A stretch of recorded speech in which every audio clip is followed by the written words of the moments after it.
After taking a shortcut through Canada from Michigan to New York, we're exploring a state park that has been voted the best in the nation. However, camping on the East Coast is just different, and today we're not holding anything back as we let you know what we really think about RVing on this side of the country. So many stinking trees. All these trees. The trees, they're not great for solar. Then come along as we try boondocking in the Northeast for the first time ever. That was crazy, and there wasn't even a sign. I was feeling so good, and now I'm feeling so nervous. Like as soon as we entered the state forest area, it just got so hilly and foresty. Oh my gosh, that was the absolute steepest road. At a spot we've never been to, with no reviews and having no clue on what we were really getting ourselves into. Well, we are definitely back on the East Coast. I mean, look at all these trees. We're paying for electric hookups right now at a state park because the problem with the East Coast is that there's like no boondocking out here. There's some, but it's very, very scarce, especially for big rigs. Somebody told us that we was gonna be boondocking over here, and we ain't done it one time since we got out of Canada and back east. Lies. Where? Did we have hookups at the casino we stayed at? That doesn't count. That was like, if you stay in a Walmart parking lot overnight, you don't call that boondocking. That is a question. I actually agree with him. That's like dry camping. Yeah, and it's only one night. Like, I don't count it as boondocking. I think boondocking's like, you set out on an adventure it has to be at without least 2 hookups. nights, right? It has to be, is there a cutoff? Let us know in the comments. I don't know, but whatever side is my side, we're the right side, so. Of course. But anyways, okay, it's true. I did have a couple of spots picked out in New York that I was thinking we were going to be boondocking at, but then I wasn't really sure if they'd be big rig friendly. And then I saw 6 nights available at the state park, which has been voted the best state park in all of America. We don't know that yet, though, because we haven't been anywhere except for our campsite. That is accurate, but we're about to find out.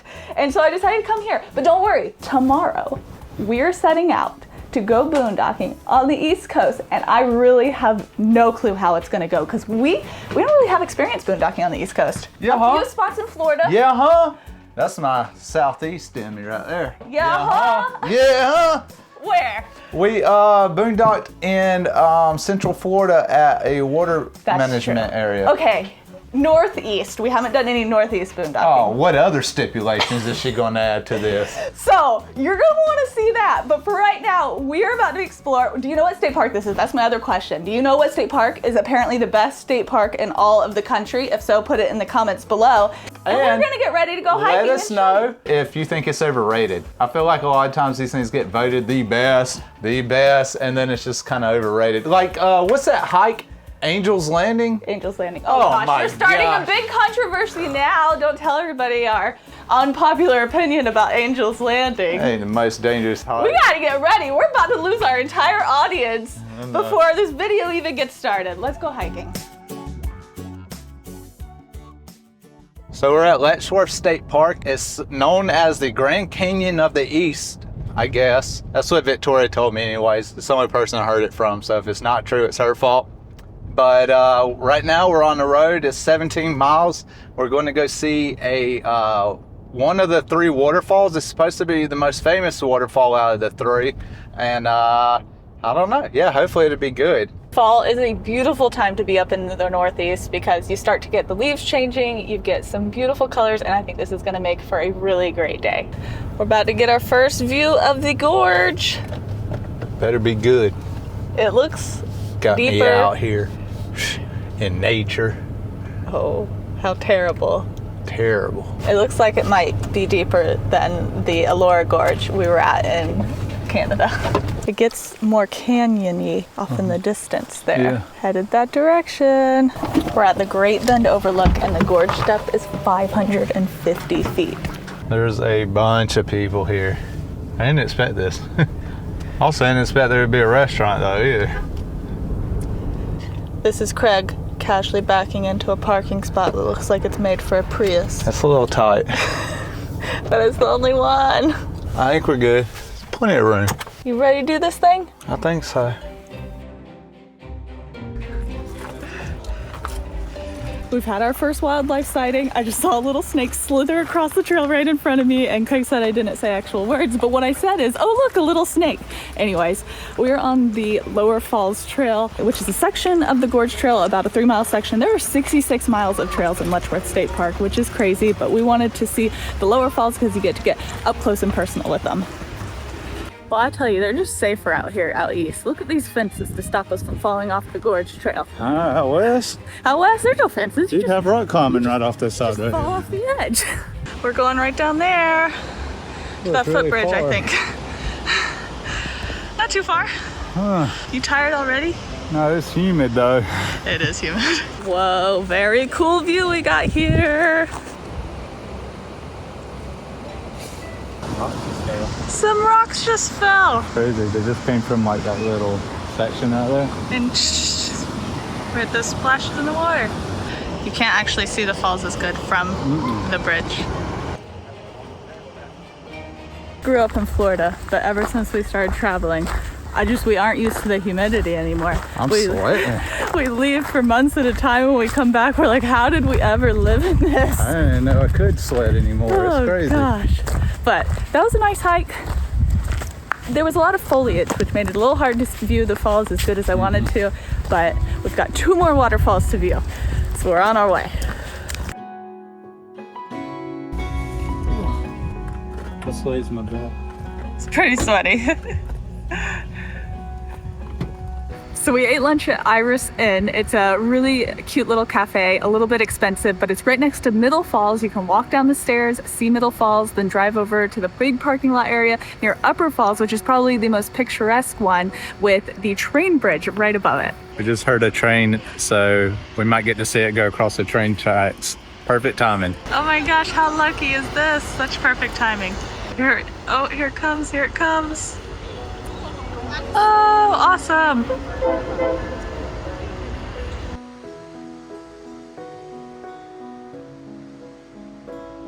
So a cool fact about this river, the Genesee River. Is that how you say it?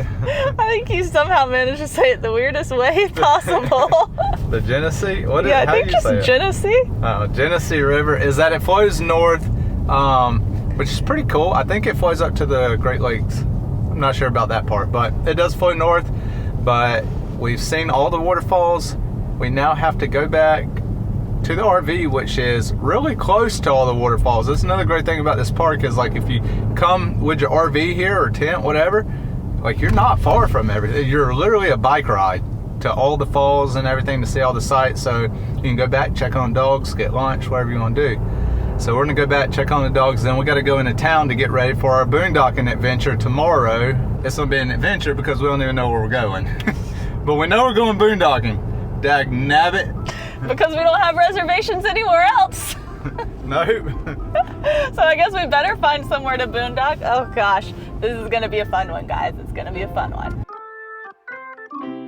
Good morning. We're about to be packing up and getting ready to head out of here this morning. But after staying here this week back on the East Coast, I am reminded once again how different RVing on the East Coast is. First of all, no boondocking, which we've already talked about, except for the spot that I found that we're going to today. I really don't know how this is gonna go, but we will see. The weather here is really different too. It rains a lot, and even when it's not raining, there's a bunch of like little droplets of water in the just atmosphere everywhere, keeping everything wet. A lot of people call it humidity, but it's not great.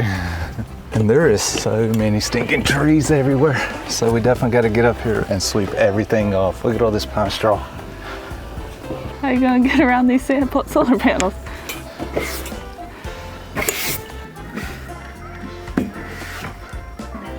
The trees are nice. They do make it feel like you're actually out in the woods camping more, even when you're in a campground.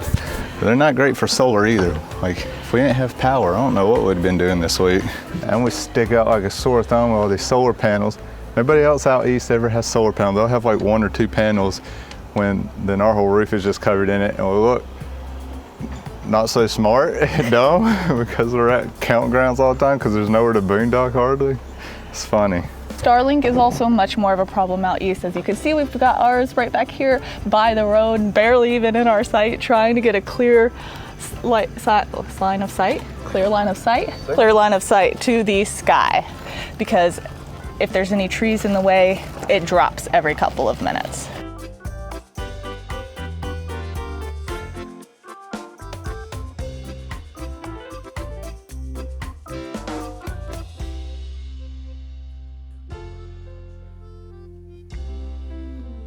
You almost forgot your coffee.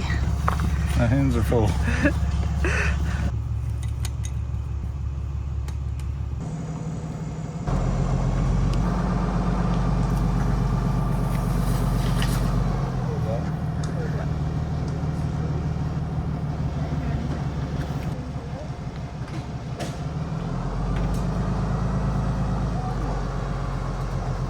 I'm telling you, you really gotta watch out for those trees here. There's some little brushes. They're pretty low. I don't know. Watch out for the tree. We also are a little bit traumatized from our tree experience. If you missed that one a little while back, we accidentally made contact with a branch. Yeah, we might have got a little hole in our roof. A little hole. Oh no. So many. The dump station. So many. So none of the sites at this campground, like the state park, have sewer that I know of. And you have to come to this dump station, which there is like 3 dump stations in this spot, but still a lot of people have to come here and dump. We really should have been leaving this campground earlier than this because our boondocking spot is like 5.5 hours away. And I am not so sure about it. I'll tell you why in just a little bit, but I just wish we would have got an earlier start. Hopefully we're not trying to pull in after dark.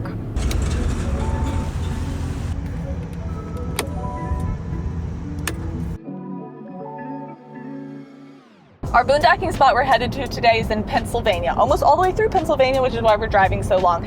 It was tough to find boondocking that looked like it was big rig friendly and seemed like it was going to have availability. And by availability, usually you don't have to worry with that with boondocking. I mean, you have to worry about it, but you don't worry about it until you're there because first come, first serve. But apparently this year in Pennsylvania, they have started making these boondocking spots reservable, and you have to pay $10 a night for them. They're scattered throughout like the forest and down roads, roadside spots, but they are individually reservable. Anyways, this spot has 0 reviews on Campendium, and it is the first time ever we're staying somewhere where there was like no reviews. And I'm a little concerned because it's in the forest and I don't know what we're about to be driving into today. It'll be an adventure, that's for sure. We're almost there. We're about 30 minutes out. It's a good thing because it's been getting dark early. And it's almost 5:15 now. Should have enough daylight though left when we get there, hopefully, if nothing goes wrong. We've gotten off the main highway. We're still on a paved road, but I think it stays a paved road. It's a narrow paved road. It's a narrow paved road though. Okay, believe it or not, our spot is supposed to be right off this main road that we're on right now. It doesn't really look like there would be camping spots along this road. Oh. But apparently there is. So we'll see. I wasn't totally flying blind on this spot. I did a lot of Google Map looking, and it looked like this spot was a big opening at a trailhead almost, but it was also a dispersed camping site. So anyways, I'm hoping for good solar and good Starlink because the service, a little iffy. What do you think of where we're at? I don't know. This road is not too great. A lot of blind spots. You can't make him happy. Oh, it's I nice pick that him a nice paved road It's for nice that boondock. it's paved, but like somebody's front of their truck was just sticking out in the road. Over a hill, and so we almost couldn't see it. Not great. Like we are on some. It feels like you're just on some back road that happened to be paved. That's true. Boondocking wise, though. Oh yeah, boondocking road, like- perfect. Okay, now we've entered the state forest and just saw a sign that says winding road next 3 miles, and the road condition immediately deteriorated.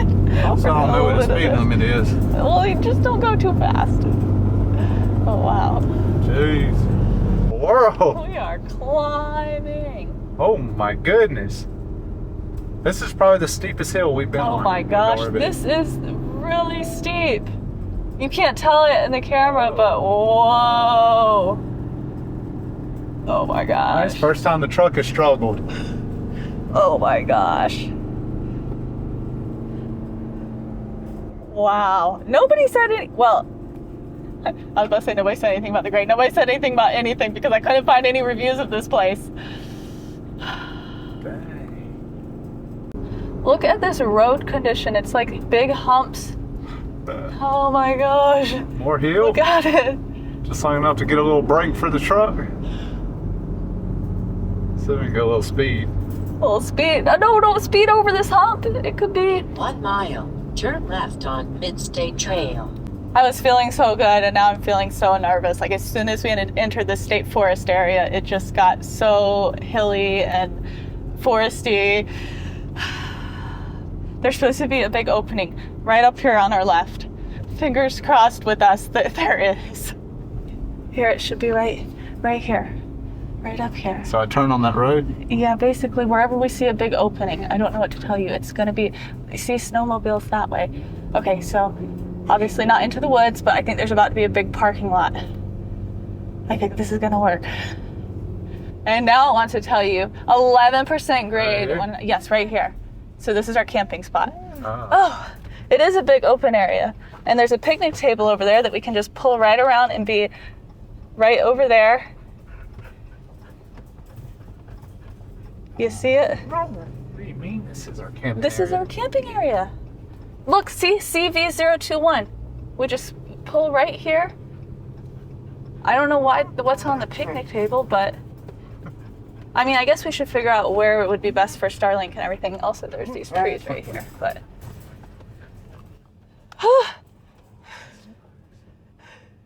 We made it here though. I mean, this is very crooked, huh? So unlevel. Hopefully we can get level. That was something. Oh my gosh, that was the absolute steepest road we have been on with the RV. Like my truck, this truck has never struggled to tow this camper or our last one, but it was struggling then. And even we went through Colorado. Yeah, no, that was crazy. And there wasn't even a sign. Like, I don't know, maybe I missed it, but usually there's like a sign to tell you to grade.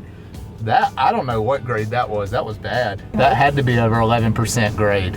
We've decided to reposition a little bit over so that our Starlink can hopefully get up over these trees here. And we are a little unlevel, but we're gonna have to just roll up on some blocks. All right, we did it. We are boondocking on the East Coast. Granted, it's not free. We're paying $10 a night for this spot, but we did it. And there was no reviews. The first time staying somewhere with no reviews, we made it and we didn't die and we didn't destroy anything yet. Although this spot specifically seems like the only one that we would fit in. I don't know, we haven't checked out the other ones yet. I don't even think we'd be able to go down the roads for the other ones. Yeah, so I'm glad I did my Google mapping and made sure we were gonna be a big open spot, but I don't know if you can hear it, but there is some road noise. We are right here by this road. It is not like the most secluded spot for solar, Starlink, not destroying a fifth wheel, but still boondocking. Yeah, it'll work. It'll work. We're out here in And it's all Pennsylvania. gravel right here, so that's nice. It's not gonna be muddy. The dogs have some places to run around here in the woods. So if you want to hear a little bit more about boondocking and some of the unwritten rules, the stuff that people won't necessarily tell you, hit the subscribe button because that's what we're going to be talking about next week. Thank you guys for joining us. Give us a thumbs up. Bye. Bye.